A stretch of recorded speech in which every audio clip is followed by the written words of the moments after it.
Bonjour à tous et bienvenue sur cette chaîne qui vous parle du mindset agile. Nous avons commencé cette série d'interviews sur qu'est-ce que c'est que le mindset agile pour vous offrir une kaléidoscope de définition de l'agile. Nous sommes à notre troisième session et j'ai le plaisir d'être avec Damien Touvenin, cofondateur de Good.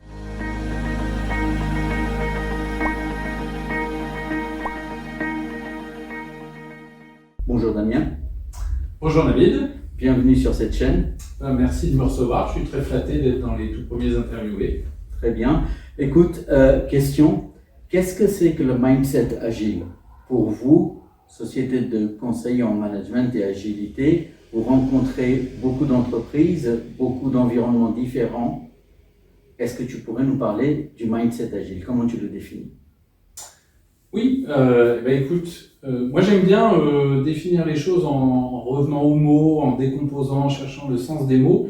Et donc mindset agile, ça fait référence, quand on parle d'agile, au champ d'application des méthodes agiles. Et mindset, très littéralement, c'est état d'esprit ou disposition d'esprit. Donc la question qu'on peut se poser, c'est est-ce qu'il y a une disposition d'esprit particulière pour faire des méthodes agiles, pour mettre en œuvre des logiques d'agilité? Si cette expression est autant employée dans la communauté, c'est probablement que oui, et je le pense, parce que la façon dont on voit le monde et dont on pense les problèmes conditionne les solutions qu'on trouve. Moi, plutôt que de parler de mindset agile, j'aime beaucoup parler de déclic agile. C'est-à-dire, il y a un moment où on a tous un déclic qui nous permet de voir les choses autrement et qui ouvre à ce moment-là un champ de potentiel pour tirer parti de l'agilité avec toute sa puissance. Peut-être que pour illustrer ça, ce que je peux te raconter, ça a été mon déclic agile. Parce qu'en fait, quelque chose qui est assez curieux, c'est que j'ai commencé à faire des méthodes agiles. À l'époque, on ne disait pas méthode agile, d'ailleurs, on faisait de l'extreme programming en 2001 et quelques, avant d'avoir eu le déclic.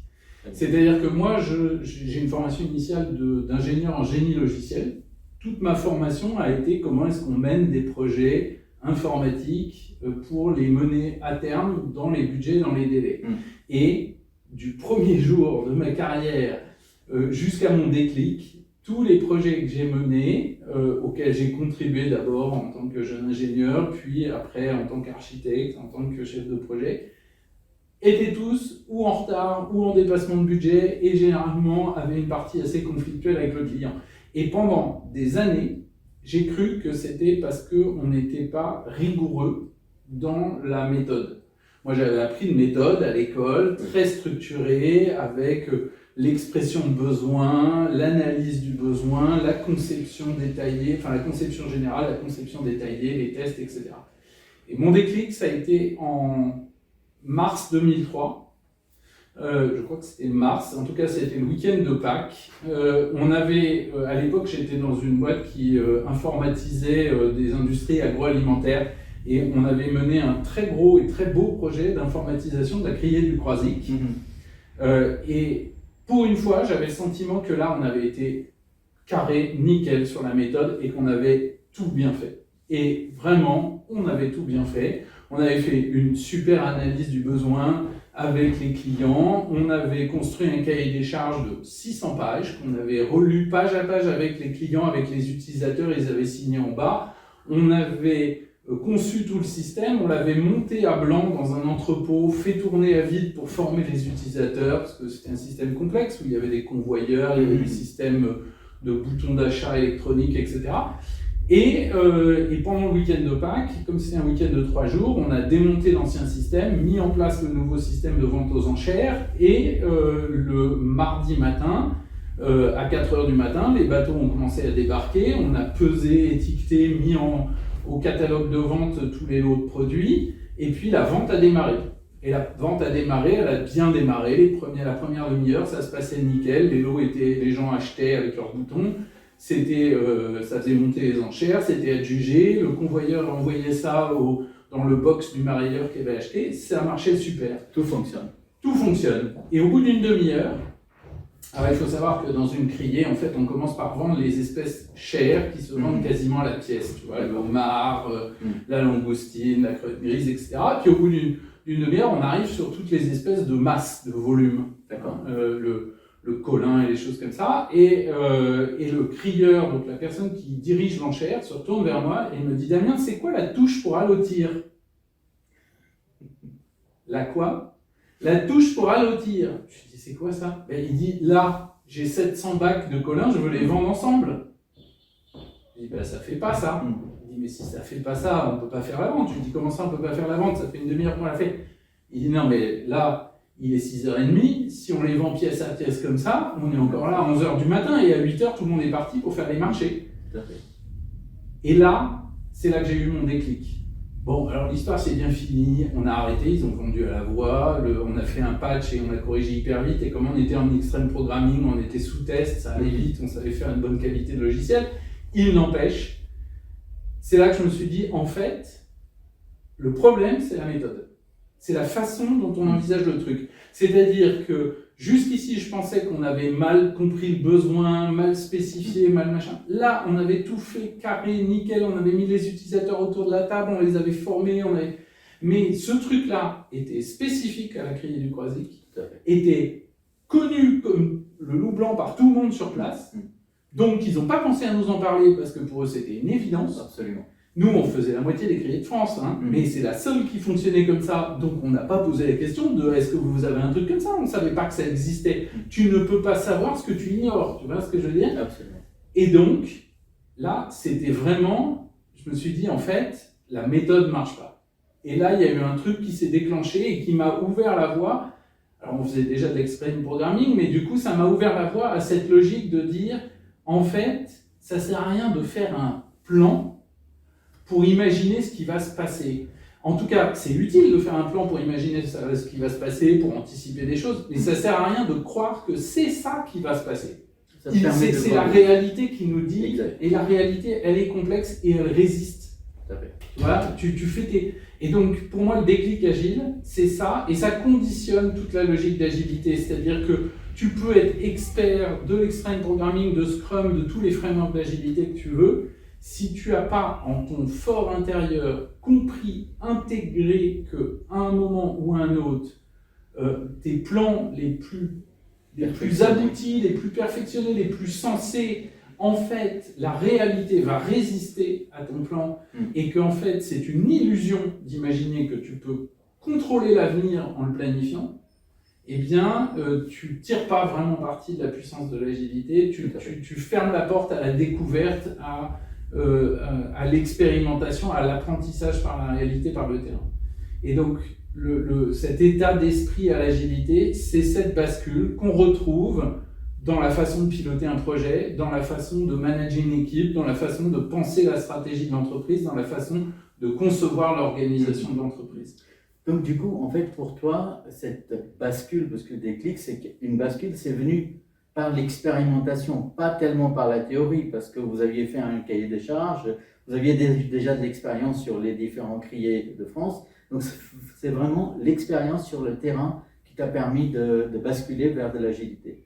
Oui, là on était vraiment dans, tu sais, ce que tu crois savoir offusque ce que tu devrais savoir. C'est-à-dire, tu es tellement sachant de ton domaine que tu ne poses pas la question que tu devrais poser et qui te permettrait de découvrir et que tu ne peux même pas imaginer poser d'ailleurs parce que justement, tu ne sais même pas qu'il y a quelque chose que tu ignores. Donc du coup, tu ne vas pas le chercher. Le fameux étape incompétent, inconscient.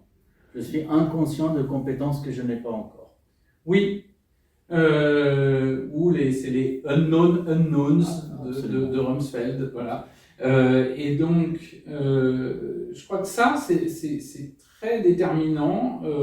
Et donc, on peut tout à fait mettre en œuvre très pragmatiquement et de façon très efficace des méthodes agiles, du Scrum typiquement, pour gérer un projet, etc. Mais en fait, il ne délivre pas le quart de sa puissance s'il n'est pas poussé par cette acceptation totale d'un truc qui est très paradoxal, qui est je ne maîtrise pas les choses et pourtant je suis responsable et donc je dois avoir une logique de responsabilité dans un environnement incertain et donc je dois changer ma façon d'appréhender les choses parce que ma logique traditionnelle c'est d'essayer de contrôler l'incertitude en faisant des plans, mais en fait c'est une illusion, ça marche pas, il faut que je change de méthode, de point de vue, de façon d'avancer. C'est là que se passe le déclic et c'est là qu'on accède à cette disposition d'esprit, à ce mindset agile. Très bien. Donc, adaptation au changement, plus que le suivi d'un plan. Alors, ça c'est très bien. En termes de management, lorsque vous voyez les managers dans différentes entreprises, comment est-ce que vous les amenez vers l'agilité? Là, on parle vraiment des personnes qui sont sur le terrain, ils pratiquent l'agilité, ils doivent s'adapter au changement, mais le mindset agile chez le manager qui doit organiser une équipe, qui doit la manager, comment est-ce que ça se traduit? Eh bien, j'allais dire exactement de la même façon. Alors oui, la déclinaison concrète est très différente, mais c'est bien là où la disposition d'esprit est la même, à savoir cette idée que je suis responsable. C'est très angoissant d'être manager.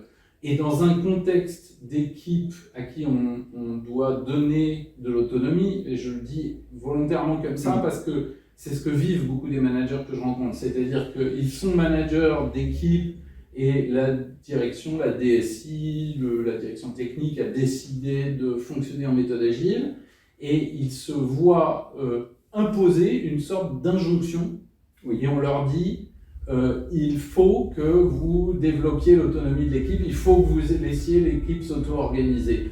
Or, le manager, il est toujours responsable du résultat. Fondamentalement, c'est ça la fonction de manager, c'est de garantir à l'organisation qu'on peut compter sur l'équipe pour faire sa mission, pour faire ce qu'on attend d'elle. Et qu'est-ce qui se passe très traditionnellement?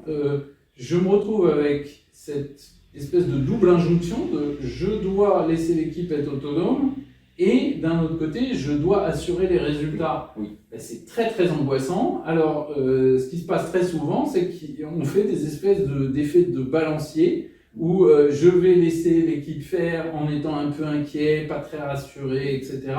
Et puis je vais voir que ça dérive et donc je vais reprendre le contrôle parce que c'est la manière que je connais d'assurer le résultat, c'est de contrôler ce qui se passe. Et le déclic agile, donc cette idée d'accepter que je ne peux pas maîtriser ce qui va se passer et que donc il faut que je trouve un moyen autre d'assurer le résultat sans contrôler ou anticiper ce qui va se passer, et bien pour le management, ça passe par une inversion du risque. C'est-à-dire, le problème du contrôle, enfin, je ne connais pas de manager qui aime contrôler. On entend parfois des équipes qui disent « ouais, lui, c'est un malade du contrôle, etc. » Non, c'est probablement quelqu'un qui est très angoissé, qui est très consciencieux et qui veut absolument être sûr que les choses vont être bien. Et comme il ne maîtrise pas, la seule solution qu'il connaît, c'est d'essayer de contrôler. Ce qu'on lui propose, nous, c'est une autre approche de la chose. En disant finalement, si tu ne contrôles pas, qu'est-ce qui se passe? Eh bien, les gens risquent de faire des conneries. Ils risquent de prendre les mauvaises décisions, de ne pas arbitrer les bonnes priorités, de ne pas faire le boulot comme je voulais, ou pas au moment où il fallait, ou pas avec les moyens nécessaires, de dépenser trop, de ne pas mettre assez d'efforts, etc., etc. Ok, comment est-ce qu'on inverse ce risque? Comment est-ce qu'on rend le manager confiant dans la capacité de l'équipe à produire le résultat, non pas en lui demandant de fermer les yeux et d'avancer sur la planche en espérant que tout va bien se passer, ça c'est hyper angoissant, ça ne résout pas son problème d'opposition entre l'autonomie et la maîtrise. Non, en réduisant les probabilités que les gens fassent des conneries. Et donc, on va travailler sur 3 choses. C'est ce que nous on appelle l'autonomie responsable SVP. Donc SVP comme s'il vous plaît, mais en l'occurrence comme sachant, voulant et pouvant. C'est-à-dire comment est-ce que je mets mon équipe en capacité de savoir faire ce qu'il faut, de vouloir faire ce qu'il faut et de pouvoir faire ce qu'il faut. C'est-à-dire, il va y avoir un travail sur la compréhension des enjeux, la compréhension des attendus, la connaissance, le savoir-faire opérationnel. Il va y avoir un travail sur la mobilisation des gens, l'énergie, la motivation. Je ne peux pas décréter que ça te motive d'aller coacher tel manager ou que ça te motive d'aller faire des interviews. En revanche, je peux, en tant que manager, travailler avec toi dans mes 1-1, dans mes entretiens, pour essayer de comprendre ce qui fait sens pour toi, ce qui te motive, et t'aider à faire le lien entre tes sources de motivation et le travail que j'ai besoin que tu accomplisses. Et aussi avoir un peu l'intelligence de répartir le boulot en fonction aussi des compétences et des motivations de chacun. Et puis le troisième, et souvent c'est le plus gros levier pour arriver à dépasser ça, c'est le P du pouvant, c'est-à-dire mettre les gens en capacité de 9 fois sur 10, quelqu'un de très bien intentionné, il est motivé, il a envie de bien faire et il saurait faire, il va faire une énorme connerie juste parce qu'il n'a pas l'info, il n'a pas le contexte, il ne savait pas que, il ne voyait pas ce que faisaient les autres, tu ne lui avais pas partagé ton intention, tu lui avais dit fais ça, mais tu n'avais pas expliqué pourquoi. Tout à fait. Et avec la meilleure énergie du monde, il va faire des conneries. Et donc, augmenter l'autonomie de l'équipe sans augmenter le risque, c'est en fait augmenter l'intelligence de l'équipe. Et ça va être ça le travail du manager agile. Augmenter l'intelligence tactique et stratégique de son équipe, augmenter ses compétences, augmenter sa compréhension des enjeux. Ok. Donc, autonomie avec SPP, sachant, voulant et pouvant faire. Ouais. Très bien.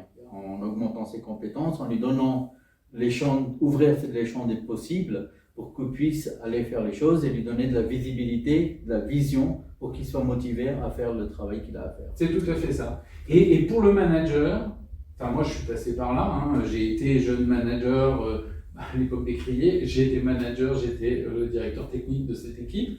Et j'ai fait toutes ces erreurs d'essayer d'apprendre aux gens à faire comme moi, d'essayer de contrôler ce qu'ils font, etc. Et pour le manager, avoir ce déclic, c'est extrêmement libérateur. Ça remet le manager dans sa zone de puissance, c'est-à-dire dans sa fonction d'emmener l'équipe à réussir au-delà de ce qu'elle savait faire naturellement. Très bien. C'est extraordinairement motivant aussi pour le manager. Donc tu as encore parlé du déclic, c'est vraiment une bascule l'agile. C'est aller dans un certain état d'esprit. Oui. Alors, dernière question que nous avons coutume de poser sur cette chaîne, c'est est-ce que tu peux partager avec les personnes qui nous regardent une astuce, une idée qu'ils pourront mettre en pratique demain quand ils arrivent au bureau, donc une astuce agile. Qu'est-ce que ça pourrait être? Oui. Alors en fait, si tu me permets, j'ai envie presque de partager deux choses. Eh bien, très bien. Une clé de pensée et puis peut-être pas une astuce, mais un outil. D'accord. La clé de pensée, elle m'a été apportée par un gars qui s'appelle André-Yves Portneuf, qui est un prospectiviste et qui donc travaille beaucoup sur le futur, sur les émergences et sur l'incertitude. Et il me disait, il y a une bonne dizaine d'années, il me disait, en fait, ça n'est pas parce que quelque chose est inévitable et imprévisible que, en tant que manager, en tant que dirigeant, je n'ai pas pour autant la responsabilité d'y préparer mon équipe et mon organisation. D'accord. Et ça, pour moi, c'est un vrai précurseur, tu vois, de ce fameux déclic, ou en tout cas, c'est le revers de la chose, le déclic qui permet de dire comment je vais faire. Mais c'est vrai que ça peut être très tentant face, tu vois, on a été à un moment en confinement, tout le monde s'inquiétait de se dire ah là là, mais on ne sait plus sur quoi on peut compter, on ne sait pas quand est-ce qu'on va être déconfiné, etc. Ok, mais mon job de manager, à un moment, c'est pas de nier cette réalité. Je ne peux pas l'éviter, je ne sais pas quand est-ce que ça va se terminer, mais pour autant, je suis quand même responsable. Et ça fait le pendant avec le petit modèle que je voulais partager, qui est celui des cercles de Covey. Stephen Covey, c'est l'auteur des 7 Habits of Highly Effective People. C'est exactement ça. Je suis content que ce soit toi qui le dise en anglais, pas moi. Et il partage ce modèle que moi je trouve très très puissant, qui est de dire finalement le monde, on peut le scinder en cercles concentriques. Oui. Il y a autour de moi ou en moi une toute petite zone qui s'appelle la zone de contrôle. C'est l'ensemble des choses sur lesquelles je peux effectivement exercer un contrôle direct. Je peux décider de me lever, de m'asseoir, enfin en tout cas si je suis en bonne santé, je peux décider d'ouvrir ma bouche et de dire des choses ou de me taire et de garder certaines choses pour moi. Il y a finalement très peu de choses qui sont exactement dans ma zone de contrôle, mais je suis 100% responsable de ce qui s'y passe. Ensuite, il y a une zone d'influence qui va être des choses sur lesquelles je peux, comme son nom l'indique, avoir un impact, mais sans contrôler totalement le résultat. C'est-à-dire que ce que pense l'autre, par exemple, ce que c'est l'autre, est dans ma zone d'influence. Je ne peux pas ouvrir le cerveau de mon collègue et lui injecter des idées ou de la motivation. En revanche, je peux dire et faire des choses qui va l'aider à comprendre, à savoir, à avoir envie de faire certaines choses. Et puis après, il y a tout le reste. Et tout le reste, c'est la zone de préoccupation. C'est toutes les choses sur lesquelles je n'ai ni contrôle, ni influence, et qui se passent quoi qu'il arrive. Donc ça, dedans, il y a la météo, il y a la direction, il y a les marchés, il y a souvent les clients. Toutes ces choses, en fait, quand tu regardes, c'est les choses dont on parle beaucoup. Et pour se plaindre en plus, en général. Donc c'est complètement négatif, puisque c'est des choses dont on se plaint et sur lesquelles on n'a aucun pouvoir. Tout à fait, oui. Moi je trouve ça très déprimant de se plaindre du coronavirus, du marché, de la bourse, de la météo, du machin. Et donc, mon petit truc, c'est effectivement de garder cette représentation à l'esprit, et à chaque fois qu'on se surprend, qu'on se prend en flagrant délit en train de se plaindre de la zone de préoccupation, de se ramener à finalement sa puissance d'acteur et sa responsabilité individuelle. C'est pour ça que je dis, c'est pas parce que quelque chose est inévitable que je ne suis pas pour autant responsable de ce que je fais. Et je peux me remettre dans ma zone de contrôle ou dans ma zone d'influence et décider ce que moi je fais pour avancer. Et par opposition justement aux zones de confort, tu es obligé de sortir de ton zone de confort pour aller dans la zone de contrôle et arrêter de te plaindre. Ah oui, la zone de préoccupation, c'est une zone très confortable, puisque comme tu n'y peux rien, de toute façon, tu n'as aucune responsabilité, c'est très confortable. Et tu le vois typiquement, par exemple, dans des équipes Scrum qui font une rétrospective, il y a un vrai gain de maturité de l'équipe quand elle dépasse le stade où elle se plaint de son client, de son produit, de la technologie, du legacy, du framework qui fait pas ci, de la direction qui demande ça, de la MOA qui bidule, et qu'elle se remet dans sa zone de contrôle et qu'elle se dit qu'est-ce que nous on change. Ok, mon client si, qu'est-ce que moi je change pour améliorer cette relation avec le client, pour améliorer sa perception du produit. Ok, très bien. Merci beaucoup Damien, c'était très intéressant. Il y a le SVP, donc pour le manager. Alors on va commencer par le déclic agile, après SVP pour le manager, et enfin sortir de son zone de confort, arriver dans son zone de contrôle, et pour pouvoir commencer à faire des choses. Très bien. C'est bien ça. Merci beaucoup Navid pour ton invitation sur cette chaîne. J'étais ravi que tu sois venu et que tu aies partagé tout ça avec nous. Nous, on se retrouve la prochaine fois avec un autre coach agile. Je vous dis à très bientôt.